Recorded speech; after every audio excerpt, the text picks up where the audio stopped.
everybody. Thanks so much for coming. Welcome to Thank You for Your Feedback with Liz Jackson and Alex Haagaard as our closing keynote to Midwest Design Week. My name is Ashton Spann, and I volunteer as co-vice president for AIGA Cincinnati, one of the 70 plus chapters of AIGA, the Professional Association for Design. This week, we have had so many great events that focus on our theme, access to design, and that also includes our closing keynote today. All of our events have been recorded and will be available on YouTube in case you were unable to watch any of the events in real time. Wanted to do a quick shout out to our sponsors. That this event would not have been possible without their support. Thank you so much to Saatchi and Saatchi X, the University of Arkansas Graphic Design Program, Creatives on Call, Salesforce, Deckel and Moneypenny, and to the rest of our amazing sponsors. We are so grateful for your support and honored that you have entrusted us to fulfill the goals of Midwest Design Week in a meaningful way. And yeah, with all of that said, we're ready to go ahead and get started. I'm really excited to introduce today's presenters, Alex Haagaard and Liz Jackson. Alex Haagaard and Liz Jackson are the founding members of the Disabled List, an advocacy collective that engages with disability as a critical design practice. They examine how day-to-day practices of disability are both designerly and exploited by professional design culture. Alex's lived experience of chronic illness and autisticness forms the basis of their design research practice, affording them the immersive and ongoing opportunities to study how disabled people are marginalized within design processes. They are interested in leveraging design's capacity for analyzing, reframing, and reimagining toward the dismantling of oppressive systems and institutions. Liz Jackson is currently analyzing power differentials that are embedded in corporate disability initiatives, primarily through brand partnerships with large-scale disability charities served to undermine and neutralize the work of disabled employees and independent activists. Through this process, Liz works to shift the focus from those who wield the power to those who can be entrusted to harness it. Now, with all of that said, I'm going to hand things over to Liz and Alex. Thank you so much, Ashton. I have to admit, when Ashton reached out, I lit up. And as I said, I feel like I've been preparing my whole life for this moment. So as Ashton said, we are two chronically ill and neurodivergent designers who examine how day-to-day practices of disability are both designerly and exploited by professional design culture. A little bit about me personally. So I live in New York now, but I am a Midwesterner. I sort of consider myself to be a Rust Belt kid. I was born in Detroit. I grew up outside of Akron. I went to school at Ohio University. So I'm just thrilled to be here with you all today. And what I actually wanted to start this presentation with is the story of what I view as being my greatest accomplishment. And it's actually the story of this hat.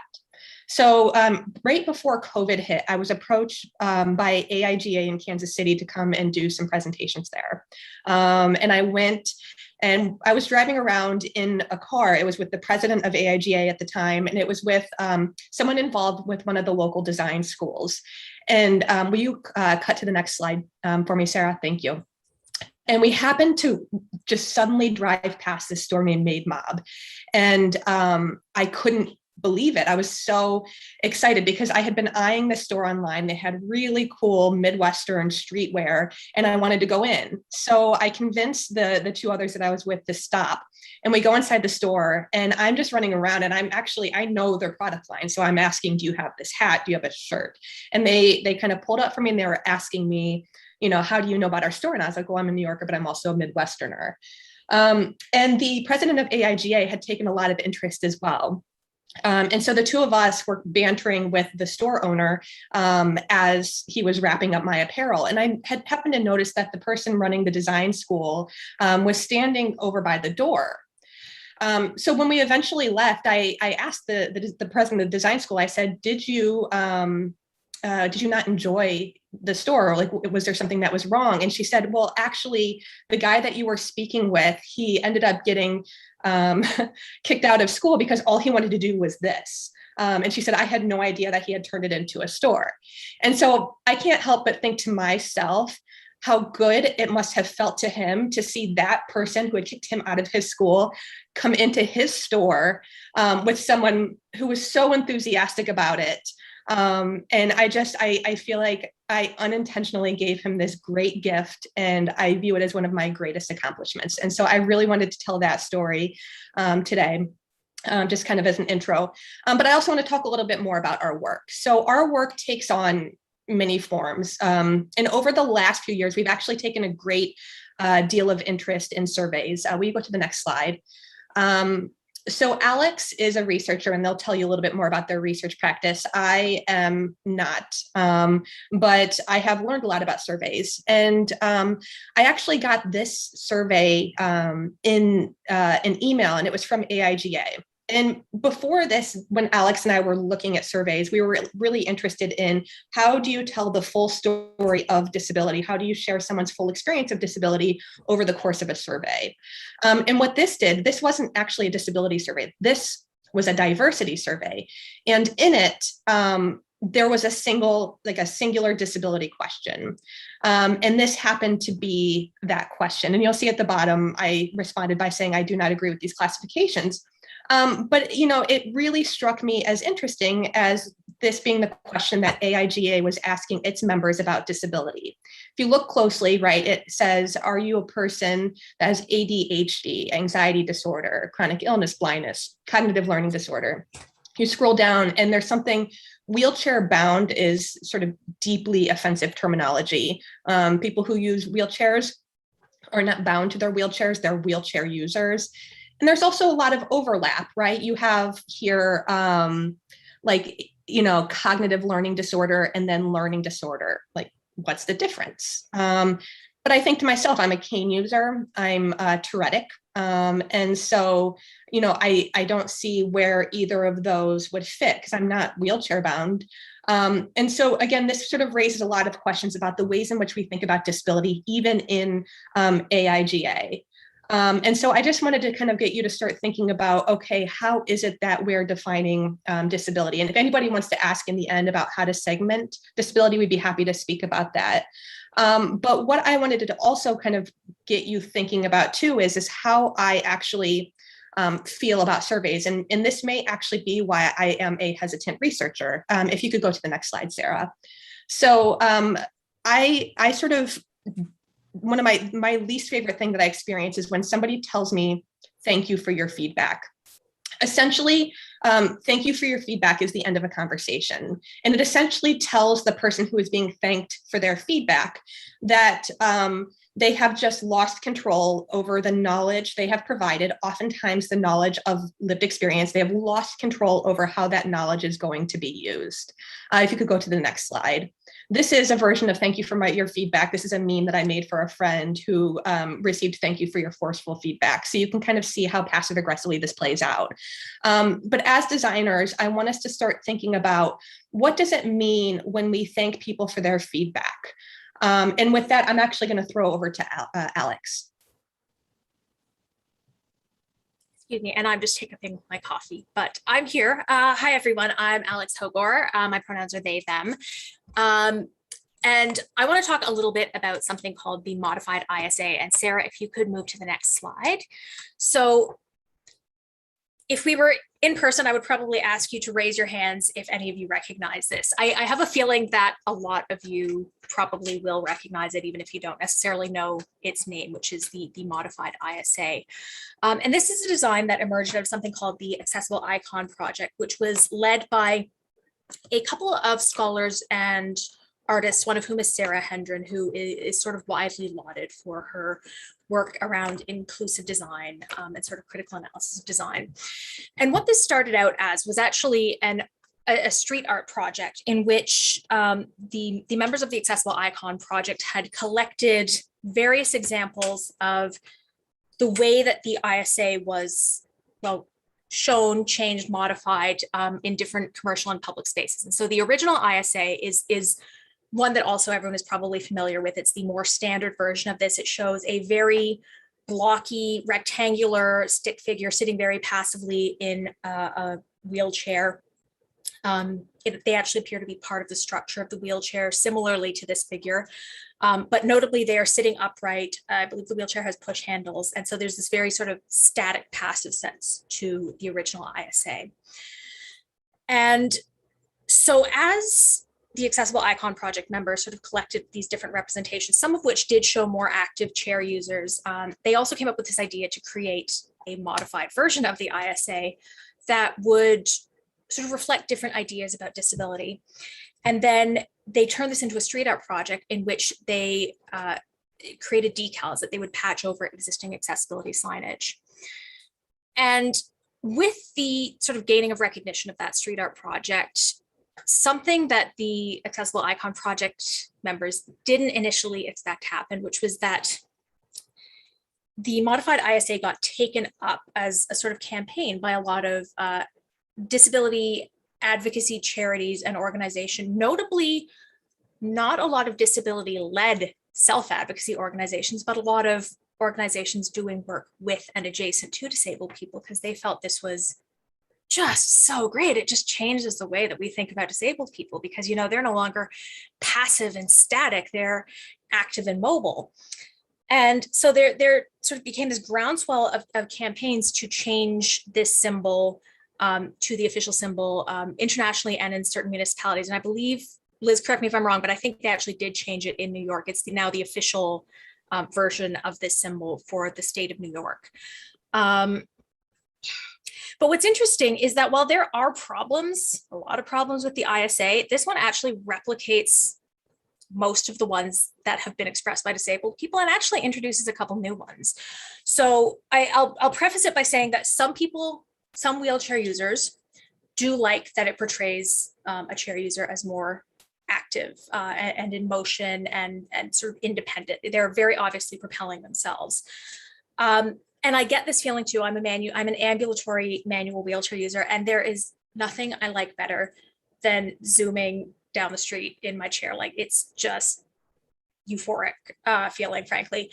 So I get that sense, but also I have to ask, and many other disabled people have asked, what about the wheelchair users who can't do that? What about the ones who use power chairs? What about the ones who are paralyzed or who have muscle weakness or chronic pain that does make them static and passive? What does this communicate about the validity of their disabilities? The fact that this symbol portrays that passive and static is inherently bad and is a form of disability stigma, what does that say to the people whose disabilities actually do make them static? And so that is sort of one of the problems that this introduced, in thinking that it had actually solved a problem that didn't actually really exist for a lot of disabled people. And this is something that comes up over and over again in our research. And I think Liz will probably be bringing it up too. But a lot of non-disabled led design for disability creates really elegant solutions to problems that we as disabled people never knew we had. We've got a lot of other problems that don't get a lot of attention, but a lot of solutions to problems that for us aren't really on the radar. That being said, there are other problems that do exist with the original and the modified version of the ISA, such as the fact that obviously not all disabilities, even most disabilities, are not wheelchair users. And particularly for people who are ambulatory, who are sort of, as we call it colloquially, invisibly disabled or illegibly disabled, especially if they're not also using another assistance device. But even then, you know, I've used a cane, Liz uses a cane, and we experience the ways in which people don't perceive us as needing any kind of accommodation as being disabled. I've been turned down for accessible change rooms when I was using my cane. Liz has been turned down for an accessible seat on the bus. And both of these symbols contribute to that stigma. And even, you know, people who are invisibly disabled report experiencing harassment when they're using accessible stalls or accessible parking spaces. And you have to think about how this symbol, which represents disability and needing those accessible spaces as wheelchair user, what that does, like what that actually materially does to the experience of non-wheelchair using disabled people, how someone looking at that sign, that symbol, seeing the chair, seeing the person parking in it with no chair, how does that sort of reinforce the logic in their brain that I should confront this person? And you know, also, like, especially for non-white disabled people, you know, what kind of dangers does that introduce into their day-to-day lives? How does that affect their sort of risk management as they move through the world. And all of that is sort of encapsulated in one symbol. And again, this is not unique to the modified ISA, but it's really, really striking to me that this symbol has garnered so much acclaim and praise, and has sort of propelled Sarah Hendren in particular to essentially superstardom in the field of inclusive design, when it didn't really solve the major problem that we have this symbol, and in fact reinforced the major harm that we experience with this symbol. And I think that's a really important thing to keep in mind, is the ways in which these non-disabled led projects can kind of steamroll over the actual needs and experiences and perspectives of the disabled community, and then end up gathering a lot of acclaim. And something that's really interesting that we've noticed too, is that over the last 10, maybe 12 years, sort of since the Accessible Icon Project became a thing, it's become also a periodic thing for other design agencies, for other design schools to launch a Let's Redesign the ISA challenge. And it's been, I sort of call it the holy grail of graphic design, because there's this like, it's just such a unique and distinct challenge, because how can we possibly encapsulate the diversity of disability? And notably, none of these projects ever pick a winner, or they just sort of disappear before they get to the point where they were supposed to announce a winner. So it's sort of this, disability is sort of elevated as this elusive sort of quest status within graphic design. And that ends up positioning it as like a status marker for the designer, rather than something that is practically needed and used by the community. And I want to throw back to Liz, but I also remembered one other point that I'd wanted to mention earlier, which is the use of the decals. If you go to the Accessible Icon Project website, you can actually see some of the decals that they originally used. And it's really notable, because an early version of this, it was the figure. So what this image is a white sort of stick figure within a wheelchair that's represented as sort of a circular wheel. The figure's arms are extended backwards as if they're self-propelling, and their torso is leaning forwards as if to indicate that they're moving quite rapidly. And they're against a blue background, similar to the typical ISA. The original decal had the stick figure isolated as a sort of cutout silhouette in orange. And as their street art project, what they did was they would take these orange decals and place them on top of existing accessibility signage, decreasing the contrast notably. And as I'm sure many of you who've done sort of any kind of accessibility work know, particularly creating an issue for colorblind people, essentially rendering those signs illegible to people who are blind, low vision, especially had color blindness, potentially who had cognitive. Again, there's a wide range of disabilities, and that gets back into the question of how we categorize disability. But for a lot of people who struggle with vision and or legibility, they actually nullified the function of the existing signage, because they viewed accessibility as their sort of personal creative playground. And that's, I think, a really important lesson to take away from the Modified ISA project. I'm going to throw it back to Liz now to talk a little bit more about appropriation of disability stuff. Yeah, I also want to return to the thank you for your feedback just briefly, just to point out, say a disabled person did want to express an issue about the signage. You know, it's like, what would they do, right? They might try and approach people who are involved in this. And essentially, what would they be told, right? They would be told, thank you for your feedback, right? And so this is that dynamic, that thank you for your feedback dynamic that we're trying to address, right? Things get solved for us. People get praised for solving it. We try to get pushed back. We get thanked for our feedback. We lose control over the knowledge that we harness. And so that is a lot of the work that Alex and I have been doing the past few years, is really trying to figure out, how do you push back on thank you for your feedback? Okay, so I want to kind of hone in on a specific thing that Alex said about the modified ISA, which was that it was taken up. So if we could go to the next slide, the ISA was taken up in a way that the creators of it could not have predicted. And I've actually experienced this myself. So I spoke at the AIGA conference a couple of years ago now, and I just thought it would be funny if I did a Comic Sans version of the AIGA logo. So I had printed these bumper stickers, and I was just like plastering them. I was having a blast. I was plastering them like all over the conference venue. And there was like AIGA workers that were like trailing behind me, peeling them away. And I was like, I should have gotten a stickier version.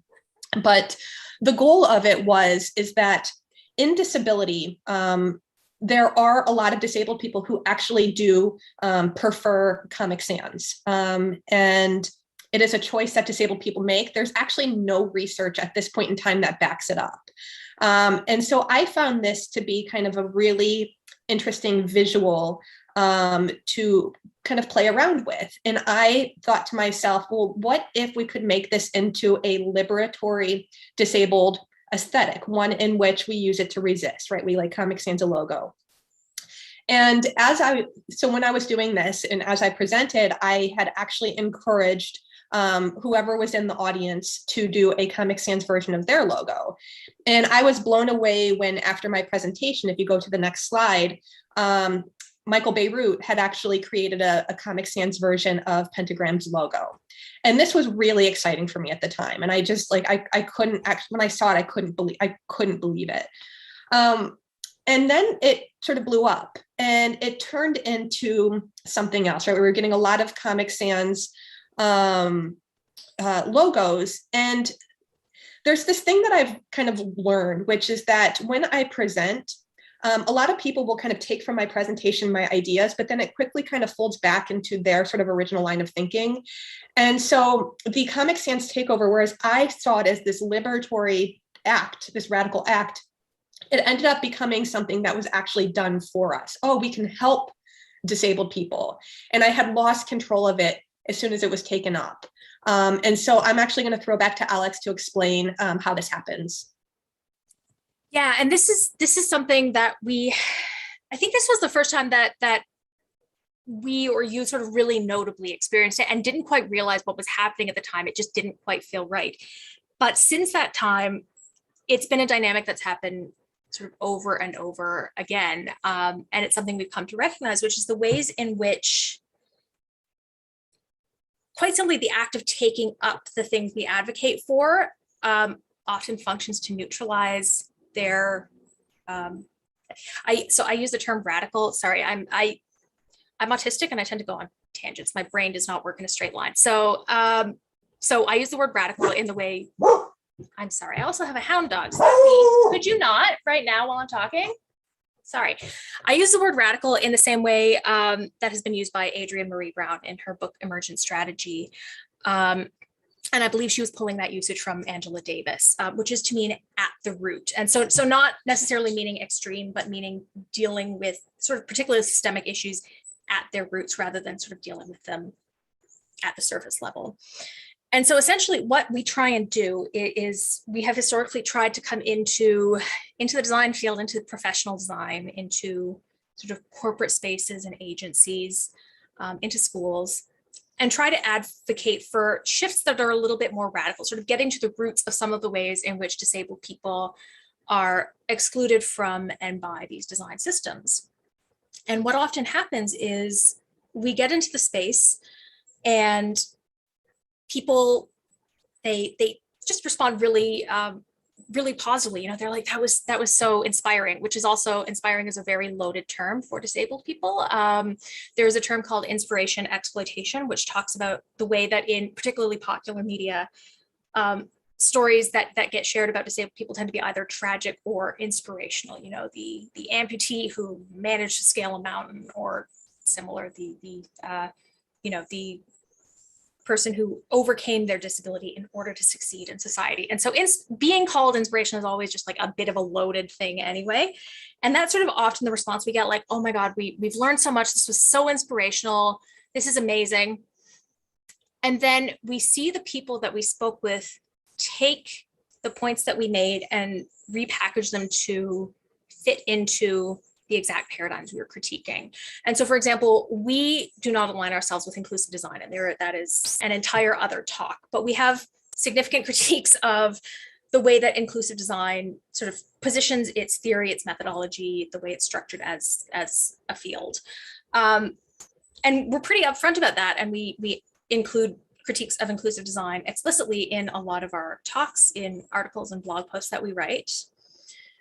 And then we will see the people who attended those talks retweeting, talking about how what we've said points to the importance of inclusive design. We will literally, there's an article that Liz wrote earlier this year with a direct critique about how one company, Nike, had very directly utilized inclusive design frameworks as a branding mechanism with the release of their Go Fly East shoe.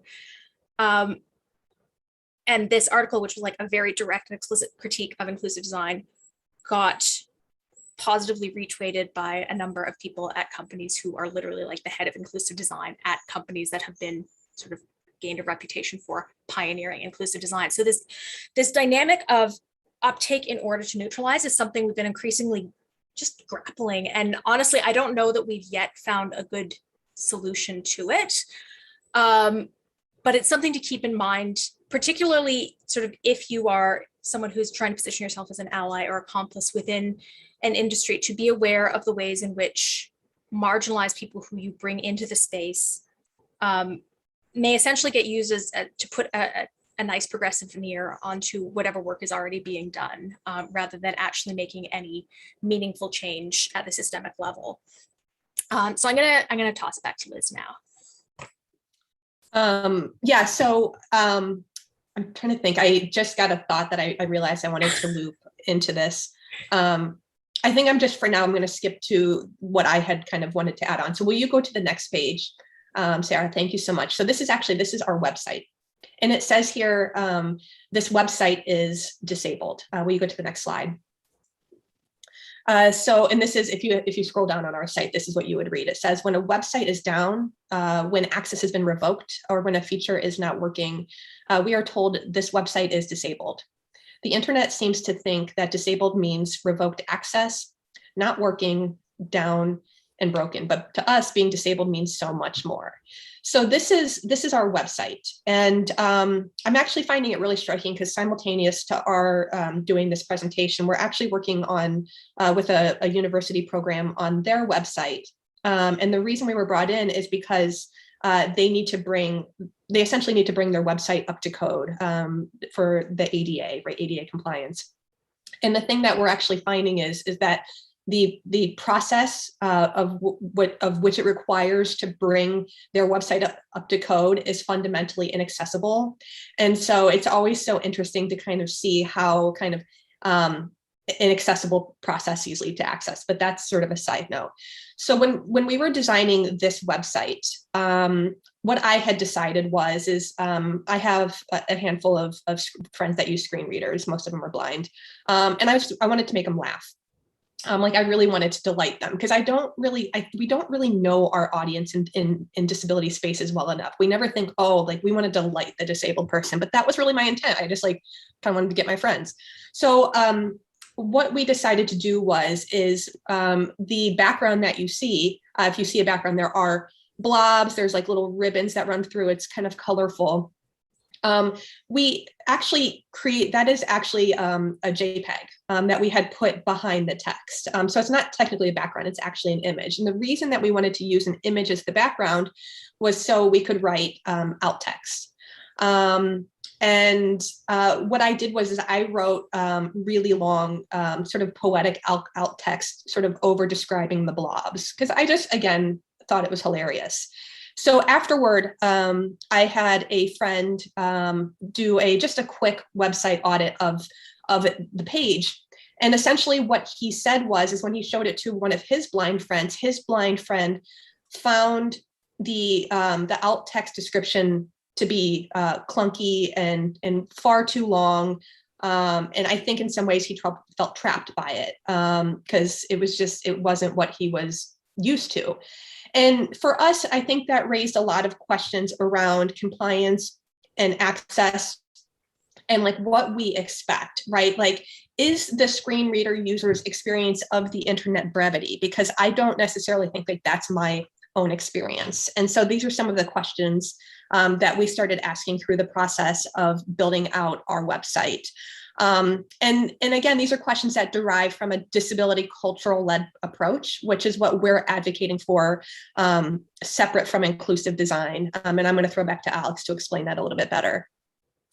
Yeah, and so this is sort of a little bit tangential to graphic arts, but also at the same time not, because alt text and image descriptions are one of the ways in which we render graphic visual elements more accessible to people who either are blind or have low vision, or possibly who struggle with processing visual elements. And so that could include anyone, again, from sort of someone who has some kind of cognitive disability, or for example, Liz, who gets migraines, experiences as part of the migraine something called scintillating scotoma, which is essentially a sort of blank, but it's not a blank field, it's like a glitched field of vision. It's sort of a blob at the center of the field of vision that kind of sparkles, I guess. It's like shimmery, but it's not anything legible. It's just sort of a glitched out blob that blocks out everything else in the field of view. And so there's, a whole range of people who can benefit from image descriptions. And that's one thing to think about too, which is that we often use alt text and image description interchangeably. For me, I like to be very careful about delineating them, because I think it's actually really important to keep in mind that they're not the same thing, and what image description that is not included specifically within alt text, but that is actually left as visible text available to non-screen reader users can do as well, because it's also important to keep in mind that not everyone who may encounter visual content as an access barrier necessarily uses a screen reader. And so, for example, I could never use a screen reader. And I mean, I fortunately, I do not have significant access needs around visual elements, but I do have auditory processing access needs. And like about 5 minutes of listening to a screen reader, because I do listen to a screen reader occasionally, just when sort of checking my own work for basic access stuff. About 5 minutes into that, and I'm ready to have a meltdown, because it's just like, it's rapid fire monotone voice, and it turns into just chaotic noise in my head. It turns into the audio version of a scintillating scotoma, essentially. Where was I going with this? I am so sorry. That was quite the tangent. Right. So including image descriptions sort of within visible text can actually be really useful, both for expanding the access to the image descriptions to non-screen reader users who may nonetheless benefit from them, but also in terms of normalizing that practice. And so, for example, on Instagram, I started adding image descriptions to my posts initially just because there wasn't an alt text feature available at the time, but I've continued to do it because to me, it's actually important to leave that sort of visible to everyone else as well, not to hide that, access measure. But also, I think it's important to sort of start thinking about the ways in which we write alt text and image descriptions. And I think it is an important consideration for graphic artists, because it's an important part of making your work accessible. And you may not necessarily be the best person to write the image description, because it requires a very different set of skills from creating visual content. It requires sort of visual analysis and obviously writing skills. But I think it's an important thing to think about. And I think it is one example of, as we've sort of been able to develop a practice around this feels like one of the successes we've been able to have around creating something a little bit more speculative and genuinely disability led, that hasn't really sort of been taken up and neutralized, but just something kind of fun and joyful and interesting. And so one of the things that we've done recently is there is a series of emerging artist exhibitions run through North York Arts in Ontario, which is where I'm based. And this year, because of the pandemic, the series of exhibitions is being held online. And they were doing some work last year with another local disability arts organization, the Cyborg Circus Project. And through that, came to us and asked if we would be interested in doing some access consulting and in writing alt text. And so this was a really exciting opportunity, because it allowed us to ask the question of like, what should an image description actually do? And this is a question we'd encountered before when working with the New York Times, which was that someone said, well, we already caption our journalistic photographs. So like, it's not actually clear to me what we should be adding to, in their case, the alt text. That's not just really redundant with the caption. And actually, that's a really good question, because when you think about it too, a screen reader user, they're going to encounter both the alt text and the caption. And so if they're essentially duplicated, that's like not a very pleasant experience. In addition to sort of, you're potentially missing something, but that's just not a pleasant experience to have things repeated at you because it just had to be there. And that presented a really interesting question to us about like, what should alt text actually be doing? And it differs in different cases. So for instance, in journalistic photography, one of the things we realize is that it actually presents an opportunity to build trust with the audience, because journalistic photographs are one of the ways in which that you can sort of break the wall of objectivity of journalism by inserting emotional subjective content. I mean, that really is what images do in a lot of cases. And if you were to use the alt text as an opportunity to describe that emotional content textually, that was viewed as risky by the people we presented it to, because they said, well, but the reason we do it in images is because we can't break that wall of objectivity. And the view that we had is, you got to have a little more faith in your readers. A lot of them know that you're doing that, and this is why y'all have a trust issue in your industry. So what if you used this access measure as a way to potentially actually confront that issue, that trust issue, confront what is essentially a dark design pattern in your industry, and use this tool as a mode of building trust? When it came to artistic image descriptions, it was a little bit different, because what we realized is part of experiencing a visual work of art is often the ambiguity. It's about being with a work and reflecting on what possibly the artist meant, reflecting on your own responses to it. And it's almost a conversation that's sort of distributed across both space and time between each audience member and the artist who created the work. There's something really important in that uncertainty and ambiguity, and that is something that is really difficult to capture in a textual description. Like, you can capture ambiguity in text, but in a brief thing that is explicitly functioning as a description, that is a lot harder to capture ambiguity. And so we started trying to use some poetic devices to capture that, but then also experienced challenges in that one of the exhibitions was of documentary photographs of laborers in Colombia. And we realized that taking a poetic approach to that felt really problematic. And actually, Liz, how would you feel if I threw that back to you, just so you can talk a little bit about that as well? Yeah, with the laborers that in Colombia that we were documenting, it was the photographers were documenting, I'm sorry. It was a more journalistic documentary style of art. And essentially what the photographers were trying to do was they were trying to address stigmas, the ways in which these Colombian laborers are understood by people outside of Colombia. Typically when people think of Colombian laborers, they think of the Colombian drug cartel, for instance. And that's really the dynamic that they were trying to introduce. And so to try and be poetic and witty with that felt like it was an injustice. There's something that happens in sort of deaf spaces where there are sign language interpreters that will gain a lot of clout for sort of overshadowing the work of ASL interpretation. And so the sign language interpreter goes viral while, and deaf people have kind of grown increasingly frustrated with it.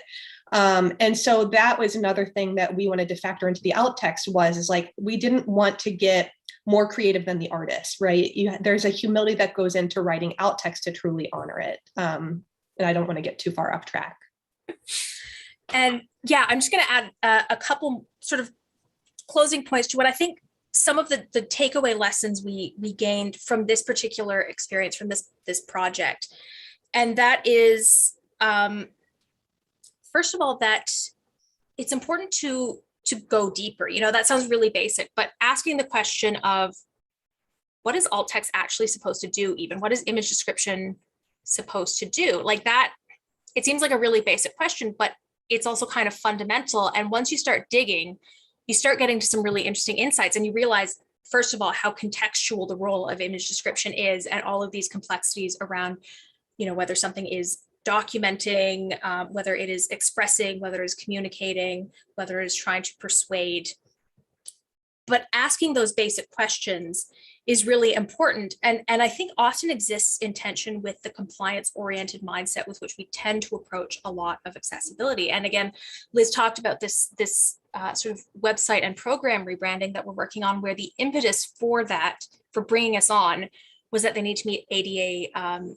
They need to get up to ADA compliance, and as a result of that, because it's about legality and compliance, the process is moving at a very rapid pace, which is difficult for us as chronically ill people, first of all, but it also is difficult to have the space to ask those kind of more basic, deeper, fundamental questions, and to make changes that would respond to those questions, especially within a program, within, you know, a larger institution, it takes time to pivot on stuff like that. And so when you're working within a compliant system, you sort of often end up in this box ticking modality where you don't have the inclination to ask the deeper questions, but even if you do, you sort of don't have the time or space to explore them fully. And while recognizing that compliance-oriented approaches exist for a reason, which is that nobody was ticking those boxes before they existed, I think it is important to also recognize that compliance isn't enough and going beyond that. And then I think beyond that, even recognizing disability, not just as an opportunity, like not just as sort of something to be a hero about, you know, it like taking away the role of the designer as a hero and instead reframing the designer as an amplifier of an existing culture and community, existing cultures and communities, because I also don't want to give the sense that disability is uniform or singular. It is very much not. But I think we are sort of often told this story of the designer as hero, and we see it reflected in the ways that we tell stories about design. This is something Liz talks about a lot, the way we tell stories about design. And you see this kind of hero narrative in stuff like the Accessible Icon Project. And what that does is it often really sort of takes away and hides the knowledge that exists within the work that is being done by marginalized communities and in our case, particularly disabled communities. And I'm going to throw it back to Liz to talk just a little bit more about that as well. Yeah, so what I want to leave you with today before Q&A, also, if you have questions, please start entering them into the chat now so that we can start answering your questions, because that'll start here in a couple of minutes. What I want to leave you with is, this is my experience fundamentally of giving a presentation. So what happens is right, I will give a presentation and there will be people in the audience for whom the presentation resonates, and it's great. And what those people do, say it's a mid-level person in a corporation, they'll go back to the office the next day and they'll tell their boss, I heard this really interesting thing. And they will relay an anecdote that I offered from my presentation, and then they will expand upon it, right? And when they expand upon it, what they don't realize that they're doing is they're kind of, it's that uptake thing. They're taking the ways in which I'm trying to enact change, and they're actually sort of re-articulating it based on the knowledge they already hold. So there is a very particular way in which this plays out, and it is, it kind of falls into this thank you for your feedback. And it is language that I believe derives through inclusive design. But the way that I actually initially honed in on it, and again, I come from a Midwestern sports family. So there was a lawsuit, this went to the Supreme Court, where the athletes essentially sued, student athletes essentially sued the NCAA to get, paid for their labor. And somebody somewhere, and I can't find it, had referred to the notion of student-athlete as hyphen-status. And what they said about hyphen-status is that whatever falls after the hyphen is systematically uncompensated, right? So athlete, student-athlete, the athlete, it is an uncompensated athlete. And so I decided to take this idea and apply it to my experience of thank you for your feedback, my experience of the ways in which things get taken up. And the thing that I realized is that hyphen-status applies to disability design, whether it is a user expert or a co-creator or a co-collaborator, it doesn't matter. Whatever falls after the hyphen, not only is it systematically uncompensated, but it's also rendered powerless. And so the question that I want to ask you is if you have taken interest in what Alex and I have to offer, and you want to take it into your work, how can you do so in a way that actually causes the powers that be, or if you are the power that be, to really value this work, to not hyphenate it, and to not just simply shrink it down and thank us for our feedback. And with that, we're going to kind of look over at the questions. Have you had a chance to glance, Alex? Otherwise, I will. I'll take one. You got it? Yeah, I have. Yeah, and I feel like you might be able to speak to the very first one. I feel like that. Either of us could, but I feel like you could speak well to that one. And I kind of want to tackle the second one because it is a tricky one. Okay, why don't you do the second one first? Okay. Oh God, no, that is so tricky though. I haven't even figured it out. Okay. So can you speak to the differences between disabilities and impairments? Is it just semantics, or is there an important way to think about these terms in relation to design? You asked me the worst possible question to ask someone like me, because I could literally go for about 45 minutes giving you a history lesson on this. I love me some semantics. So difference between disabilities and impairments. It is important, and it's also, it's tricky when it comes to design. So essentially the distinction comes from something called the social model, which, and early iterations of the social model, I would say, which was created in response to people's experiences of being institutionalized with sort of physical, medically recognized disabilities in sort of the mid 20th century. And so around the 60s and 70s, people in the UK, there was a small group of people, they were all white, mostly men, and they all had what I call medically visible disabilities, ones that were sort of very much recognized by the clinic as like, you have a problem within your body and or mind, and we need to either fix it or put you away. That was their particular experience of ableist oppression. And so of course they were advocating in response to that particular experience. And the model that they came up with said that disability is not actually a problem in our bodies and our minds. That was sort of their understanding of how medicine viewed disability. It's not a problem in our body or minds. It's a problem created by society. It is the form of discrimination and exclusion that happens when disabled people, or that happens when society perceives your body and or mind as being deviant. And that has been a really important model. It's kind of the foundation for all this legislation and advocacy that we have, things like the ADA. And so that distinction between disability and impairment, there was an acknowledgement that, yes, there are differences in body and or mind, and those are impairments. But the actual phenomenon of disability is the phenomenon that is produced by society's exclusion and discrimination. But it gets more complicated, because that initial model left out a whole category of disabled experience. It left out, at its initial conception of the medical model of disability, left out a whole category of experience. It left out the people who medicine looks at and says, there's nothing wrong with you, you're just lazy and you need to exercise more and eat better and like get off the couch. I am one of those people. For 26 years, I was one of those people. It took me 26 years to have my autoimmune and genetic connective tissue disorder diagnosed. And the entire time that my knees were dislocating as a child, I was told it's just growing pains. And then I was told you just need to exercise more. And then I was told you're just spending too much time in bed. And I was like, I mean, I have to spend time in bed because I literally can't move, but okay. Then I got a wheelchair and I was told that you're going to lose your ability to walk. And I was like, I feel like your logic is flawed here. Anyway, point being that there was a category of disability where medicine does not perceive the body and mind as deviant. It perceives you as perfectly fine and just lazy or morally weak.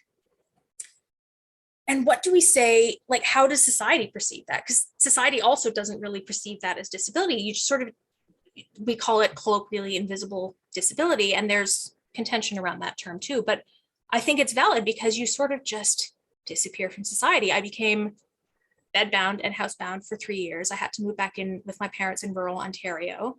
I lost my driver's license because I couldn't stay conscious. I literally just disappeared from the world, with the exception of having access to social media. If it had been 20 years earlier, I would have disappeared entirely. And that's tricky because to me, that distinction between disabilities and impairments, it is the most relevant in terms of that classical sort of hyper-visible conception of disability through the social model.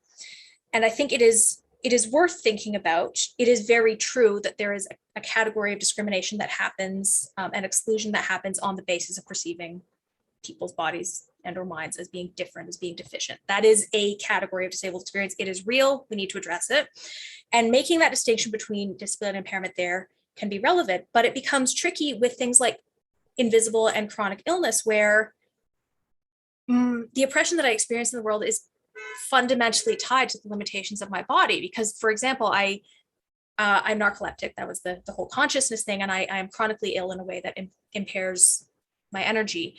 And that's fundamentally limiting. Like, when we talk about accommodations, we have the stipulation of reasonable accommodations.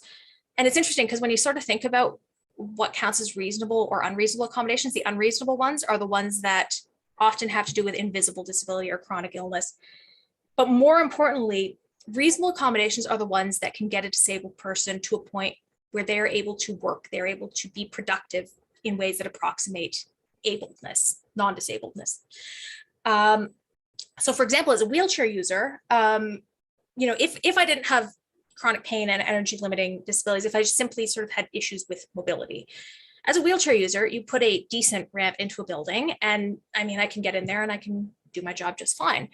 But as someone who frequently has flare-ups, I lose about 10 days a month to flare-ups. When I was narcoleptic, I slept upwards of 14 hours a day. There is not a thing that you can do to change a building, to change a space, to make me be able to work in the same way that someone who doesn't have this condition does. And I mean, like, Liz and I work together. I know that I could never go back to a normative office environment because I need to work irregular hours. I need to be able to lie on the couch while I'm working. And that's just, my impairment is intimately tied to the oppressive experience of disability for me. So it's an important distinction. It's also a really complicated one. So there are two questions here that I'm actually going to combine into an answer. The first one is, I love the anecdote about the designer not being the hero, but instead an amplifier. Do you have any recommendations or suggestions to avoid falling into that space of the hero? The second question is I took a look at the Disabled List website and I came across a site. It's called Critical Access. Critical, CRITICAL, Access is AXIS.org. Can you talk a little bit more about how you got started and who contributes to the project? So Critical Access is Alex and myself. And we, from time to time, we'll bring in different people that you'll see quoted in the particular review. But essentially, we created it because the thing that we started to realize is that the ways in, so what happens is a brand, a company will do a disability thing, and then they will write about it. They will create an ad about it. And what happens is when the next company comes along and decides they want to do a disability sort of design thing, they Google disability design, and the thing that comes up is the previous brand's iteration, right? And so it creates this cycle of every company and every brand doing the exact same thing. And so what we decided to do was create Critical Access. It's a repository of disability representation in media. And in it, our goal was to really address what are these narratives? And sort of unbeknownst to us, we didn't realize that we were creating a database. And once somebody pointed it out, one of the first things I did was I went onto YouTube and I cataloged and categorized the comments. And what I realized from that is that I learned that the more words that a disabled person speaks in an ad, the less believable that the ad is perceived to be. But I mean, there's a lot more that comes up in these. It's really focused on design. And that's what brings me to the other question, the one about the designer not being the hero, but rather the amplifier. So if you happen to go on Critical Access and kind of scan through, the most recent post is one, it's by Degree, like Degree deodorant. They created something that they called the world's first adaptive deodorant. And like Alex and I are not thrilled. And you can read why. It's a wonky bottle. It's like bullshit. But the interesting thing is that they claimed it was the first adaptive, right? But it's not. But it also raises questions about what counts as adaptive, because since I think the early 1980s, Degree has been making unscented deodorant, right? And this is what I require as an unscented deodorant, because again, I'm migraine prone, chronic illness, scents are a nightmare to me. And why is it that the unscented product is not considered adaptive? Why are chronically ill people being erased to favor, the sort of what they addressed in this packaging was they made it sort of wider for mobility impairments, and they added Braille. They claim they added Braille, but it was just a Degree logo. But the bottle gives away what it is. It's completely pointless. Anyway, and they added Braille for people that are blind or low vision. And The other thing that I think about is, and this is my issue with the notion of first. So there is I'm jumping around, but I promise I'm getting somewhere. So there is a new field of study. It's called discard studies. And it basically asks what gets discarded and who has the power to discard. And so you have to ask yourself, when degree comes along and claims to make the first, what is it that they're discarding, right? And who is it that they have the power to discard? And essentially, they're discarding two types of people. They're discarding the chronically ill people that have been using the unscented deodorant for generations. And they're discarding the people who have hacked their own deodorant bottles to make them work for them since the dawn of deodorant, right? And so, it's about, when is it that you're claiming to innovate? When is it that you're failing to credit? When is it that you're not acknowledging the space in which you're working and you're sort of coming into that savior role? And so these are actually some of the things that we really try and investigate on Critical Access, and also in our social media, where we are sort of relentlessly annoying. But yeah, did you have another one you wanted to take, Alex? Or yeah, I'd love to talk about the question about segmenting disability, because that is one that we sort of we wanted to talk about and we cut it out for time purposes. So I'm really glad we get to loop back to it.